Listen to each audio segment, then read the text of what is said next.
নামাজ আছে যাদের, কুরবানি আছে তাদের। নামাজ আছে যাদের, কুরবানি আছে তাদের। কি বলেন, মিলে কিনা বলেন? নামাজ নাই, কুরবানি নাই। যেই ব্যক্তি নামাজ পড়ে না, যেই ব্যক্তি নামাজ পড়ে না, কুরবানি তার কোনো সফলতা আনবে না। কুরবানি তার জন্য সফলতা বয়ে আনবে না। নামাজ নাই, কুরবানি হবে না তার। নামাজ ছাড়া কুরবানি হবে না, এটাই ধারাবাহিকতা। ইন্না আতাইনাকাল কাউসার ফাসাল্লি লিরাব্বিকা ওয়ানহার। নামাজ আগে, কুরবানি পড়ে। আর আমাদের সমাজে এমন মানুষ আছে নামাজ পড়ে না, কিন্তু লক্ষ লক্ষ টাকা দামের কুরবানি ছাড়ে না। এমন আছে কিনা বলেন? তার মানে কি?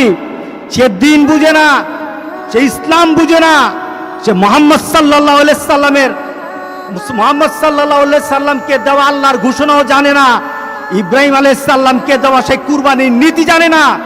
এই কুরবানি তার জন্য কোনো সফলতা বয়ে আনবে না। সুতরাং যারা কুরবানি দিচ্ছেন, আপনার নামাজ নাই, উলামায়ে কেরাম কিন্তু বলেছেন যাদের সাথে নামাজ নাই, যাদের সাথে নামাজ নাই, নামাজি ব্যক্তি যেন তাদের সাথে কুরবানি না দেয়। কারণ বেনামাজির কুরবানি হবে না। আপনি 7 নাম দিলেন, 6 জন মানুষ নামাজ পড়ে, একটা মানুষ নামাজ পড়ে না, বিপদ কিন্তু হয়ে গেছে, বিপদ কিন্তু হয়ে গেছে। কারণ 6 ব্যক্তির অংশটা কিন্তু আরেকজনের সাথে সংযুক্ত হয়ে আছে। ওই ব্যক্তির বেনামাজি হওয়ার কারণে উলামায়ে কেরামের মতামত, সব উলামায়ে কেরামের মতামত, নামাজ যার থাকে না, কুরবানি তার হয় না।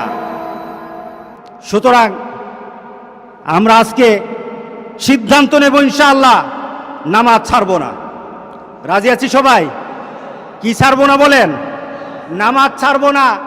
নামাজ কায়েম করার পর আপনার কুরবানি, আপনার রোজা, আপনার হজ, আপনার ইবাদত, সকল কিছু নামাজকে দিয়ে মানদণ্ড করা হবে। আগে নামাজ, এরপরে সকল ইবাদত। মুসা আলাইহিস সালাম, তার মা, মুসা আলাইহিস সালামের জন্মের পর তার মা বিপদে পড়ে গেলেন। ব্যাপার কি? ফেরাউন ঘোষণা দিল, আমার রাজ্যে কোনো ছেলে সন্তান রাখবো না। ছেলে সন্তান হবে তাকে মেরে ফেলা হবে। মেরে ফেলা হচ্ছে। মুসা আলাইহিস সালামের মা চিন্তিত হয়ে গেলেন, কি করি, কেমনে বাঁচাই আমার সন্তানকে। মুসা আলাইহিস সালামের মাকে আল্লাহ সুবহানাহু ওয়া তাআলা ওহী পাঠিয়ে দিলেন, তার কাছে কথা পাঠিয়ে দিলেন যে তোমার সন্তানকে নদীতে ভাসিয়ে দাও। সন্তানকে কোথায় ভাসাবে? সন্তানকে নদীতে ভাসিয়ে দাও। আপনার বিবেক, আপনার বুদ্ধি, আমাদের বুদ্ধি বলে কি যে বাচ্চাকে যদি আমরা নদীতে ফেলে দেই, এই বাচ্চা বাঁচানো যাবে না, ঠিক না? কিন্তু বাঁচানোর মালিক কে? আল্লাহ বলেন, আমি অর্ডার দিয়েছি, ফেলে দাও। মুসা আলাইহিস সালামের মা দেখলেন কুল কিনারা নাই, রাখলে মারা যাবে, ফেলে দিলেও মরবে, রাখলে কতল করা হবে, আর যদি ফেলে দেই নদীতে ভেসে মরবে। অনেক চিন্তা করে মুসা আলাইহিস সালামের মা নদীতে ভাসিয়ে দিলেন। আল্লাহ সুবহানাহু ওয়া তাআলা বলেন, আমার কথা অনুযায়ী যখন নদীতে দিয়েছ, তার হেফাজতের দায়িত্ব আমি কেমন ভাবি নেই, একটু তাকিয়ে দেখো, একটু তাকিয়ে দেখো তোমার সন্তানের হেফাজতের দায়িত্ব আমি কিভাবে নেই। মুসা আলাইহিস সালামকে নদীতে ফেলে দেওয়ার পর আল্লাহ সুবহানাহু ওয়া তাআলা বলেন, আমার মুসাকে তার ঘড়ি বরে করব যে মুসার সবচেয়ে বড় শত্রু। মুসার সবচেয়ে বড় শত্রুকে ফেরাউন। আল্লাহ সুবহানাহু ওয়া তাআলা মুসা আলাইহিস সালামকে কার ঘরে উঠালেন? ফেরাউনের ঘরে উঠালেন। ফেরাউন তো দেখে বলে, সে তো আমার দুশমন, আর আল্লাহ সুবহানাহু ওয়া তাআলা সাথে সাথে ফেরাউনের হৃদয়ে ভালোবাসা ঢেলে দিলেন। ওয়া আলকাইতু আলাইকা মুহাব্বাতাম মিন্নি, ভালোবাসা ঢেলে দিলেন।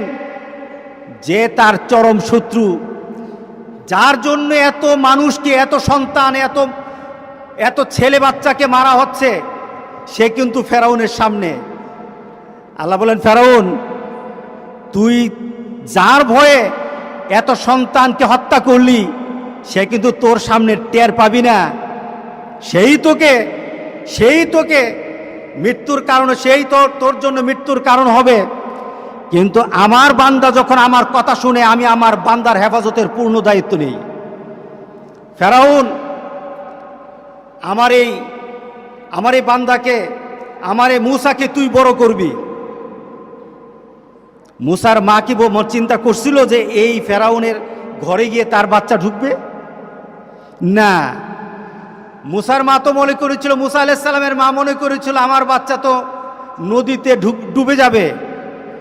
আল্লাহ বলেন, আমার কথা মান, নদী তো ডুববে না, ফেরাউনও মারবে না, গোটা পৃথিবীর তার চুল পরিমাণ ধ্বংস করতে পারবে না। পূর্ণ হেফাজতের দায়িত্ব আমি আল্লাহ নিয়ে নেব। আল্লাহু আকবার। হেফাজতের দায়িত্ব নিলেন কিনা? শুধু নেওয়া নয়, মূসা আলাইহিস সালামের মাকে বললেন, তোমাকে আমি রাজকীয় সম্মান দেব। মূসা আলাইহিস সালামকে ঢুকিয়ে দিলেন ফেরাউনের বাড়িতে। ফেরাউনের সবচেয়ে বড় শত্রু মূসার সবচেয়ে বড় শত্রু হলো ফেরাউন। কিন্তু পরস্পর এখন একজন আরেকজনের ভালোবাসা নিয়ে একজন আরেকজনের কাছাকাছি। এবার বাচ্চাকে বললেন, তুমি কিছু খাবা না। বাচ্চার জন্য তার মার এখানে আসার ব্যবস্থা করে দিন আল্লাহ সুবহানাহু ওয়া তাআলা। বাচ্চার মাকে বললেন, আমার কথা অনুযায়ী তুমি তোমার বাচ্চাকে ছেড়ে দিয়েছো, এই কারণে তোমাকে রাজকীয় খাদ্য, রাজকীয় বেতন, রাজকীয় তোমার থাকার ব্যবস্থা আমি আল্লাহ করে দিলাম। তোমার ছেলের সাথে তুমি থাকো, এখানেই তোমার অবস্থান হবে। সুতরাং যারা আল্লাহর কথা মানে, যারা আল্লাহর নীতি মানে, হেফাজত করবেন কে? আল্লাহ সুবহানাহু ওয়া তাআলা। ইব্রাহিম আলাইহিস সালাম ঠিক তদ্রূপ নিজের সন্তানকে জবাই করলেন। কিন্তু আল্লাহ সুবহানাহু ওয়া তাআলা বলেন, ইব্রাহিম, আমি তোমার জবাইকে কবুল করে নিয়েছি, আমি তোমাদের দুজনের প্রতি খুশি হয়ে গেছি। আল্লাহ সুবহানাহু ওয়া তাআলা ইব্রাহিম আলাইহিস সালাম তো টের পেলেন না, জান্নাত থেকে দুম্বা পাঠিয়ে দিলেন, দুম্বা জবাই হয়ে গেল। আর ইব্রাহিম আলাইহিস সালামের সন্তান ইসমাইলকে আল্লাহ সুবহানাহু ওয়া তাআলা আবার উপহার হিসেবে দান করে দিলেন। উপহার কেমন করলেন? ইব্রাহিম আলাইহিস সালামের সন্তানকে আবার নবী বানালেন। সুতরাং যারা আল্লাহর কথা মানে, আল্লাহ বলেন তার হেফাজতের দায়িত্ব আমি আল্লাহ সুবহানাহু ওয়া তাআলা নিজে নিয়ে নেই। এটাই ছিল আমাদের শিক্ষা, এটাই হবে আমাদের কুরবানির শিক্ষা। আমরা গরু জবাই করি না, আমরা পশু জবাই করি না, বরঞ্চ আমরা আমাদের হৃদয়ের টান আমাদের আল্লাহর দিকে ছেড়ে, আমাদের ঈমান আল্লাহর দিকে ছেড়ে দিয়ে, আমাদের তাকওয়া আল্লাহর দিকে ছেড়ে দিয়ে আমরা ইব্রাহিম আলাইহিস সালামের মতো হতে চাই। এটা হলো আমাদের দাবি, এটাই আমাদের করণীয়। কিন্তু যদি আমাদের মাঝে কোনো ধরনের পশু জবাই করা এটাই যদি আমাদের মূল কারণ হয়, তাহলে কিন্তু এই কুরবানি আমাদের জন্য সফল বয়ে আনবে না। কুরবানি আমাদেরকে ইব্রাহিম আলাইহিস সালামের মতো সেই মর্যাদার সুযোগ করে দিবে না, ইসমাইল আলাইহিস সালামের মতো মর্যাদার সুযোগ করে দিবে না। আল্লাহ সুবহানাহু ওয়া তাআলা এই কুরবানির ব্যাপারে একটা চূড়ান্ত, রাসূল সাল্লাল্লাহু আলাইহি সাল্লামকে একটা সুন্দর কথা দিলেন। ইব্রাহিম আলাইহিস সালামকে তো বললেন তুমি তোমার সন্তানকে কুরবানি করো, আর রাসূল সাল্লাল্লাহু আলাইহি সাল্লামকে কুরবানির ব্যাপারে বললেন ইন্না আতাইনা কাল কাউসার, হে মুহাম্মদ সাল্লাল্লাহু আলাইহি সাল্লাম, আমি আপনাকে কাউসার দান করেছি। কাউসার কি? এমন এক নদী, যে নদীর মালিক হবেন মুহাম্মদ সাল্লাল্লাহু আলাইহি সাল্লাম, সেই নহরের পানিগুলি হবে দুধ থেকে সাদা, মধু থেকে মিষ্টি, মেশকে আম্বর থেকে আরো সুঘ্রাণ। রাসূল সাল্লাল্লাহু আলাইহি সাল্লাম এটার ব্যাপারে বলেছেন, কেউ যদি একবার সেই পানিতে চুমু দেয়, তার আর কোনোদিন পিপাসা লাগবে না।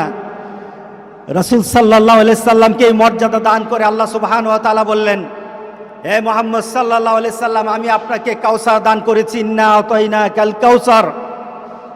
এবার আপনাকে দুটো কাজ করতে হবে। কটা কাজ করতে হবে? কথা শুনে নেন। এই কোরবানির বিষয়ে দেখুন রাসূলকে আল্লাহ সুবহানাহু ওয়া তাআলা কিভাবে দিচ্ছেন। রাসূলকে বললেন, আপনার মর্যাদা আমি বাড়িয়ে দিলাম কাউসার দিয়ে। আপনি কি করতে হবে? দুটো কাজ করতে হবে। ফসল্লি লিরাব্বিকা ওয়ানহার, বলেন ফসল্লি লিরাব্বিকা ওয়ানহার। আপনি আপনার রবের জন্য সালাত পড়ুন, আপনি নামাজ কায়েম করুন, সালাত কায়েম করুন, আপনি সালাত পড়ুন, আপনি আপনার রবের জন্য সালাত পড়ুন। এরপরে কি করতে হবে? সালাত একদিকে হবে প্রথম, এরপরে হবে নাহার। প্রথম হলো সালাত, এরপরে হবে কুরবানি। রাসূলকে বললেন, আগে সালাত আদায় করেন, এরপরে কুরবানি করেন। ধারাবাহিকতা আছে কিনা আল্লাহর? ধারাবাহিকটাকে কুরবানি আগে নাকি সালাতটা আগে? ধারাবাহিকতার দিক থেকে কুরবানি আগে নাকি নামাজটা আগে? নামাজ আগে নামাজ, এরপরে কুরবানি। রাসূল সাল্লাল্লাহু আলাইহি সাল্লামকে আল্লাহ সুবহানাহু ওয়া তাআলা বললেন, নামাজ পড়ুন, পরে কুরবানি করুন। এটাই হবে মুসলমানদের ধারাবাহিক আমলের নিয়ম। যাদের সাথে নামাজ নাই, আজকে চলুন তওবা করি।